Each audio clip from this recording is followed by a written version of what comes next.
vamos entrar um pouco, porque eu acho que é interessante isso. Vamos entrar um pouco no que está acontecendo dentro do PT.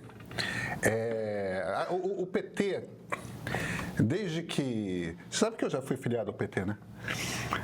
As pessoas... Isso foi no século passado, tá, Luiz? Antes de você pensar em besteira. Mas eu fui jovem. Você entendia de PT naquele tempo? Eu era da articulação. Isso é uma outra corrente. Isso é CNB. Isso é CNB. Isso aí eu não entendo nada de PT. Mas veja, eu era... Você é aguerrido? O que é divertido é que, para muita gente que quer ver a gente, ele é de direita e eu sou petista de esquerda. E eu não sei absolutamente nada do PT, nunca fui filiado. Eu não sou de direita, Cristiano. Não, eu tô falando do pessoal que tá parte do pessoal que fica assistindo a gente. Que você supostamente é de direita e eu sou de esquerda. Aí você foi filiado ao PT, entende PT. Eu não entendo nada de PT, eu nunca tomei um cafezinho com alguém do PT, entendeu? É engraçado. Isso faz muito tempo, mas eu era militante estudantil. Eu sequer tinha cargo de centro acadêmico.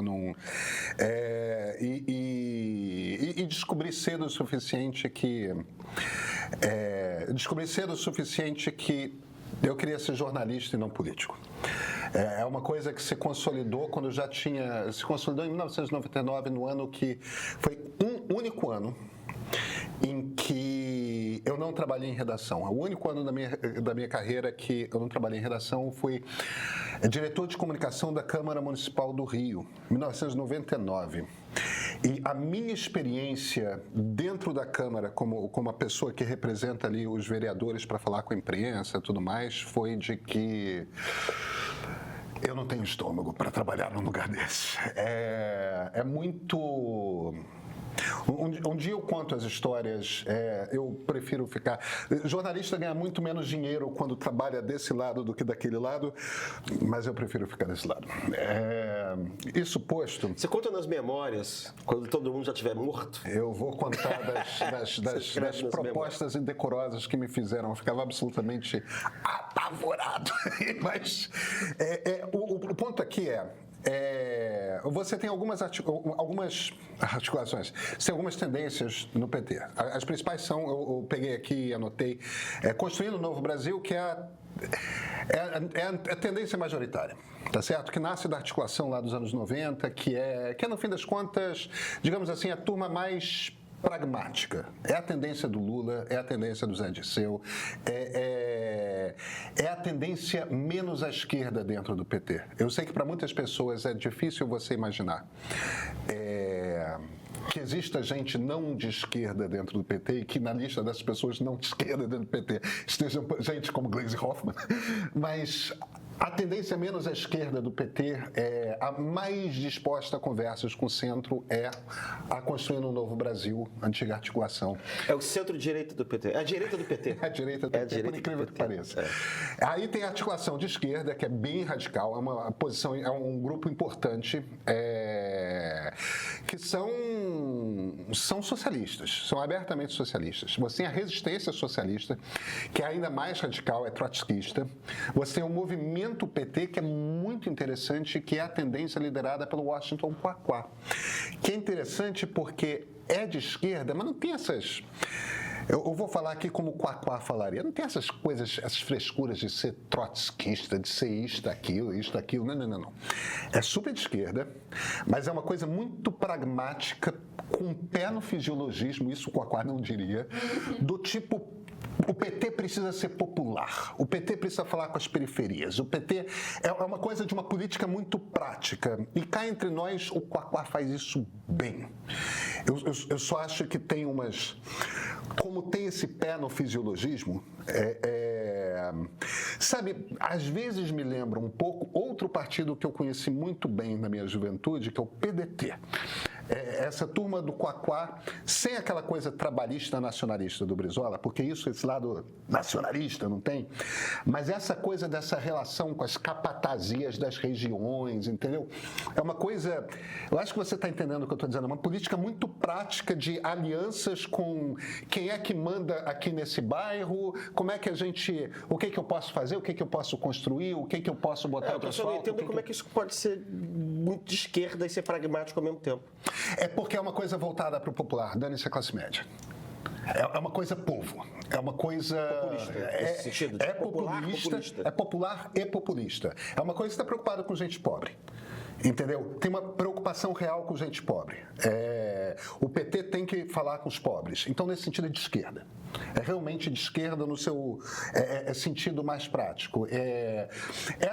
O Quaquá é um cara que não tem nenhuma paciência para movimento identitário, essa coisa de esquerda universitária, essa coisa de gente muito cabeça. Para com isso. O problema é o seguinte, como é que eu levo o esgoto aqui, como é que eu levo aqui e que acordos que eu tenho que fazer com quem? Mas isso não parece com o Lula? Hã? Isso não parece com o Lula? Cara, o Lula é mais sofisticado. O Lula... Não, essa coisa do democracia é feijão com arroz na mesa do trabalhador brasileiro. Entendeu? É uma coisa meio assim, né, cara? Não, eu sei que sim. Eu talvez não esteja explicando bem o suficiente, porque o Lula e o pessoal todo do CNB, do movimento do Lula, é pragmático, mas eu acho que tem mais sofisticado nas ideias. Você está querendo dizer que ele é anti-intelectualista? Eu acho que sim. Tá. Eu acho que sim. Tá. É uma política mais prática, como o velho trabalhismo era. Uhum. Me parece, pela análise que você está fazendo, que ele também ignora o que vem de outras categorias, outras classes. Ele está focado ali e deixa ali ele deixa de cobrir uma parte que é importante. Ele tem um populismo forte, mas ele não tem nenhum pudor de fazer acordos com gente de direita. Ele não tem... enquanto que se você for na articulação de esquerda, na resistência socialista, você vai ter uma baita de uma resistência a... Como assim estamos falando com a direita, isso e aquilo? O Quaquá não tem, não. O Quaquá faz acordo que for. Ele é um cara mais de esquerda, super preocupado com o povo, mas uma coisa muito política... Aquela política de varejo não é a política, grandes acordos nacionais, etc. Esquerdismo, doença infantil do petismo. Esse é o livro do Lenin. Lenin tinha esse approach pragmático também, dizia que dava porrada nessa coisa do esquerdismo, essa coisa mais doutrinária. E o nome do livro é esse: Esquerdismo, doença infantil do comunismo. E você tem uma última tendência que é muito importante, que é o trabalho, que são os sindicatos, que já foi uma base muito importante do PT, e hoje você vê mais representada ali nos sindicatos de professores, nos sindicatos petroleiros. Então você tem essa briga toda, e todos os grupos estão à esquerda da CNB. A Glaze tinha uma coisa, que era... Porque a Glaze tinha essa missão. E é uma missão dada pelo Lula, tá? E me parece que é uma coisa muito... hoje eu acho, isso é uma intuição minha, eu acho que o Lula já tinha planejado desde o início. Primeiros 2 anos de governo, eu quero um PT muito de esquerda, falando pela esquerda, puxando pela esquerda, representando a esquerda dentro do governo, fazendo de fora do governo uma pressão no governo da esquerda. Nos outros 2 anos, eu quero um PT preocupado com a eleição de 2026. Essa é a impressão que eu tenho do jogo que o Lula montou. De onde que vem essa preocupação? Eles têm a impressão lá dentro, aí a gente pode entrar no mérito de se eles estão certos ou não, mas a leitura que eles fazem, o comando do PT, é de que eles erraram durante o governo Dilma. Que eles fizeram...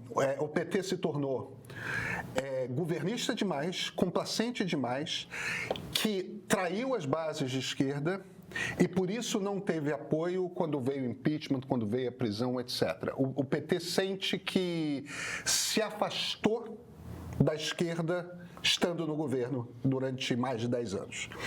Então eles quiseram não cometer este erro e é por isso que a Glaze foi fazer esse papel dentro do partido. Isso é uma coisa que é falada por eles, tá? Mas, ao mesmo tempo, esse papel de você criticar o governo, mesmo que sejam nos 2 primeiros anos, não faz com que, quando chegar a eleição, por exemplo, quando o adversário estiver batendo na política econômica também, ele tenha um argumento de até o PT achava ruim? Porque eu vejo muito isso acontecer. Veja, eu acho que a estratégia é errada. Uhum. Eu acho que um partido do presidente que fica metralhando o ministro da Fazenda do presidente é um problema. Eu acho que está tudo errado. Porque a oposição não tem que fazer nada, né? Eu acho que está tudo errado. Isto posto, foi uma escolha consciente que eles fizeram. Uhum.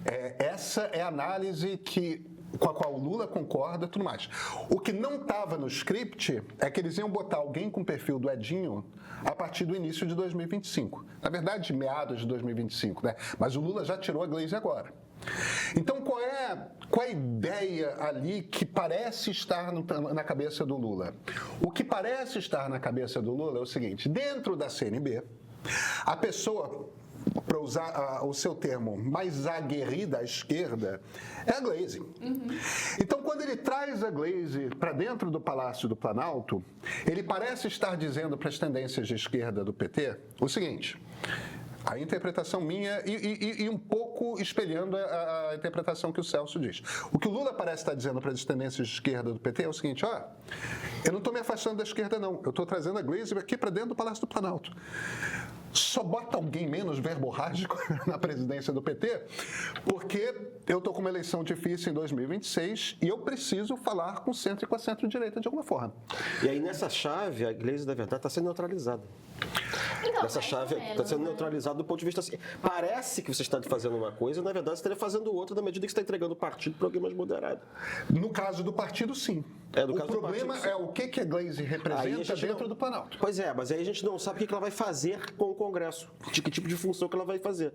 Se isso vai exigir que ela seja o que mesmo? Aguerrida. Entendeu? Ou se, na verdade, ela vai se neutralizar e vai ter que se contentar em falar por trás.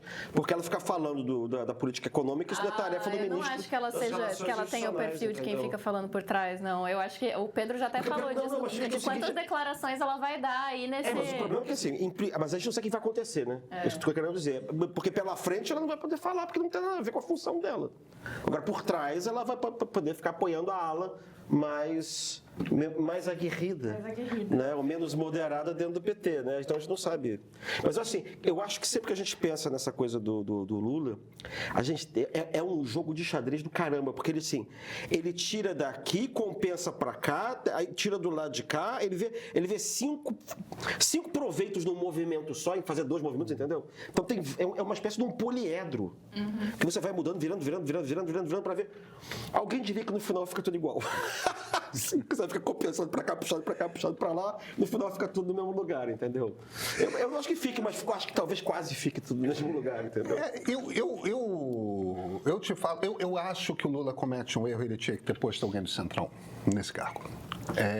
Nesse ponto, tem uma crítica em particular que o Carlos Pereira faz aos governos Lula, com a qual eu concordo, que é diferentemente do FH, que loteou os ministérios e deu poder real a um grupo pequeno de partidos que eram grandes o suficiente para dar base para o governo dele. O Lula sempre preferiu fazer ministérios, e quanto mais próximo do governo, mais para o sangue possível. Quer dizer, aqueles ministérios importantes, Fazenda, Saúde, Educação, aqueles ministérios grandões e fundamentais, aqueles ministérios que controlam o máximo da verba, e esses ministérios internos, o Lula sempre quis ter, se não gente do PT, gente muito próxima do PT. Ele sempre deu ministérios menos relevantes para os aliados, digamos assim, que não sejam de esquerda. E eu acho que na composição atual do Congresso Nacional, se ele encontrasse, e é claro que tem gente do Centrão com a qual ele conseguiria ter algum tipo de interlocução. É claro que não vai ser um Arthur Lira, mas tem muita gente pragmática nesse Centrão. Isso é o que ele teria que fazer para ter uma vida um pouco mais fácil no Congresso. Eu não consigo ver Gleisi Hoffmann ajudando o Lula em nada nessa lida com o Congresso. Aí, a gente pode falar o seguinte, mas o Lula não precisa, porque o verdadeiro ministro das Relações Institucionais é ele próprio Lula.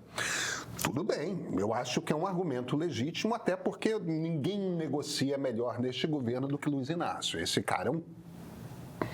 Mas ele está fazendo isso? Não está. Mas olha Tá só, pouco.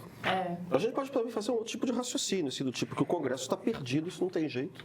Não faz nenhum sentido um partido de esquerda. Eu leio um pouco a coluna do Celso como ele querendo dizer isso sem afirmar categoricamente. O que eu estou tentando, que sempre tento pensar, é o que os caras estão pensando. lá dentro. Então, esse argumento do Carlos Pereira não me comove muito, porque parece que você pode, não interessa se é de direita ou esquerda, você tem que fazer maioria no Congresso, aí não interessa como é que você vai ficar em relação ao seu eleitorado, você vai implodir o seu partido porque ele é de esquerda, você vai se juntar com o PP. Então, isso parece que a variável ideológica parece que não faz sentido, parece que é uma coisa mecânica. Você junta com um aqui, pronto, fez maioria. Às vezes, fazer maioria não é o objetivo. Você pode até pensar de uma maneira assim mais crua que o objetivo simplesmente é se manter no poder. E do ponto de vista eleitoral, o apoio do Centrão talvez não trouxesse nada do ponto de vista eleitoral. E eu acho que a grande preocupação do Lula sempre foi a preservação do PT. Eu acho que essa é a grande preocupação dele. Não sei também se é porque no começo do governo dele teve aquela defecção traumática que deu origem ao PSOL lá atrás. Né? Então você tem essa coisa da sobrevivência do PT. E eu não sei também, não sei mesmo, porque como eu disse, eu não tomo nem cafezinho com esse pessoal. Mas eu não sei se eles estão fazendo uma análise também do mundo, para onde as coisas estão indo, em que você está vendo que você está começando a ter uma fuga do centro. De alguma maneira, você tem uma tendência a ter uma fuga do centro. Entendeu? Porque você está vendo o que está acontecendo, por exemplo, na reação ao Trump no Canadá, a reação ao Trump Você começa a ver figuras mais de esquerda, né? Sei lá, o presidente do México, que tem 80% de popularidade. Garanto que todo dia você tem lá uns 70% dos petistas que acordam vendo querendo entender como é que a Cláudia Scheinemann, né? Isso. Scheinemann tem 80% de aprovação popular. Eu sempre me faço essa pergunta, assim, porque todo mundo sempre fala que o PT precisa se aproximar do centro, mas no centro já tem muita gente, né? Não, pois eu não sei. Eu acho que eles podem fazer um cálculo de que a eleição do ano que vem... O cálculo é sempre esse, gente. O cálculo é sempre assim, como estarão as coisas no segundo semestre do ano da eleição. Eles só pensam nisso, só pensam naquilo. Aquilo é a eleição. Né? Então, o que eles estão imaginando é o seguinte, você vai ter uma direita provavelmente dividida, o Bolsonaro vai estar preso, você vai ter uma direita pedindo intervenção do Trump, você vai ter uma divisão do campo, na verdade, que vai ser esquerda nacionalista versus direita entreguista. Então, entendeu? Esse pode ser os cálculos. Pode ser, inclusive, que assim, eu acho que eles estão mais preocupados, provavelmente, em ganharem a eleição do que fazer maioria no Congresso. Sobretudo, acho que numa segunda metade do mandato, só pensa em eleição. Entendeu? O que você vai fazer até lá, todo o programa é para ganhar a eleição. Mas uma coisa está bem ligada à outra, né? Tá, mas eu acho que, digamos assim, você governa menos preocupado com a eleição nos 2 primeiros anos. Depois, o pensamento é você montar qual vai ser o cenário da eleição e ganhar a eleição. Se você vai fazer maioria ou não maioria no Congresso, é outra coisa. Eu acho que o cálculo que eles fazem é um pouco esse. Não estou dizendo o que está certo e o que está errado, não, mas do meu ponto de vista, é muito menos sobre o que vai acontecer quando tem bola de cristal. Mas eu acho que eles estão fazendo um cálculo de que a divisão vai ser essa. E eles estão com a máquina no poder, o incumbente em geral, a gente sabe que os incumbentes em geral também estão entrando pelo cano. Todos. Mas tradicionalmente também, eles vão fazendo cenários, entendeu? E o cenário que eles estão imaginando possivelmente é esse.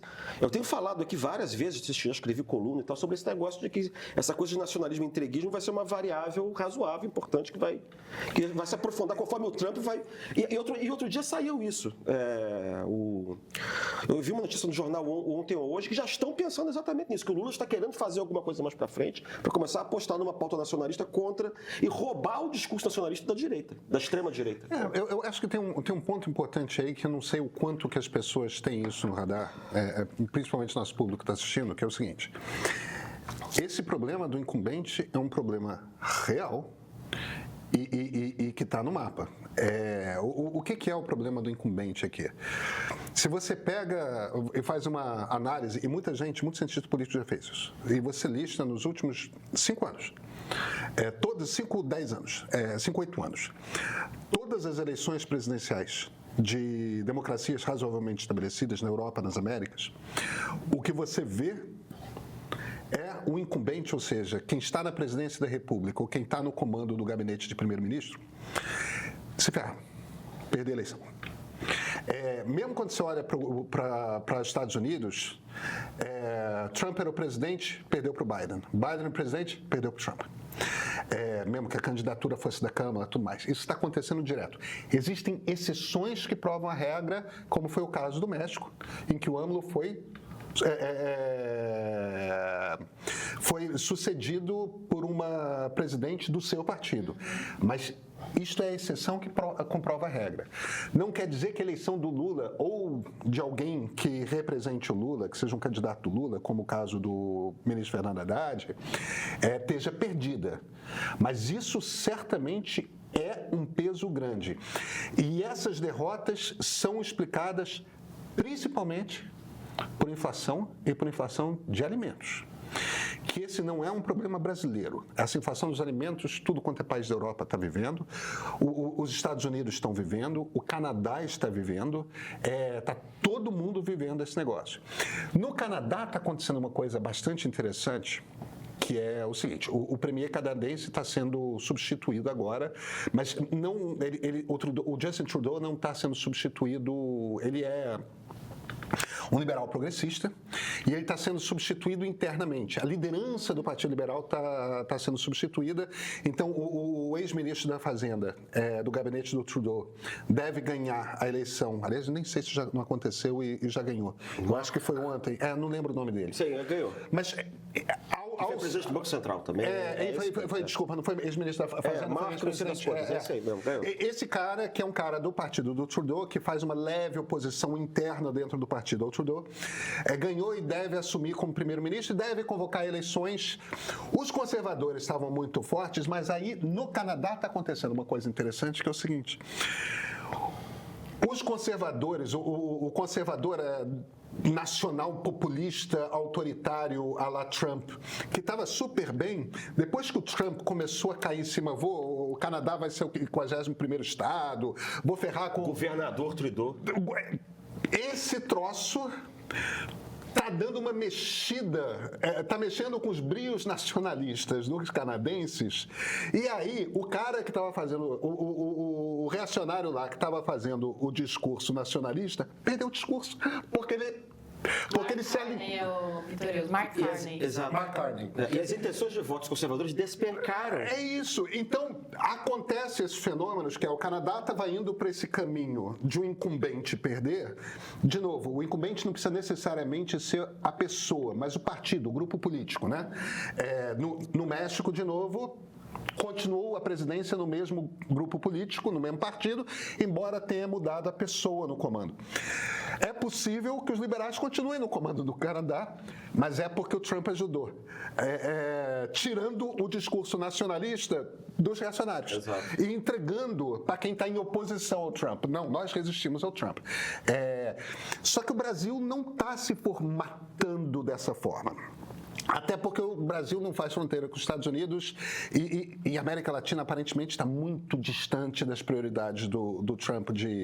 Tem uma coisinha ali com o Supremo Tribunal Federal, mas você não vê esse confronto do governo americano direto com... Né? Ainda. Porque, assim, eu estou falando ainda porque eles brincam com todo mundo. Os canadenses se sentem mais traídos, eu acho, do que os brasileiros. Assim, e acho que tem outra coisa também. Acho que tem outra coisa também que é importante nesse seu argumento, que é o fato de que eles também são descendentes da colonização britânica, tem os franceses lá também do Quebec, eles não têm complexo de inferioridade em relação aos americanos. Exatamente, eu acho que tem então, esse sentimento. É de frente. Eles são sacaneados pelos americanos, entendeu? Então eles são muito próximos e são muito sacaneados também. Então eles vão para cima mesmo.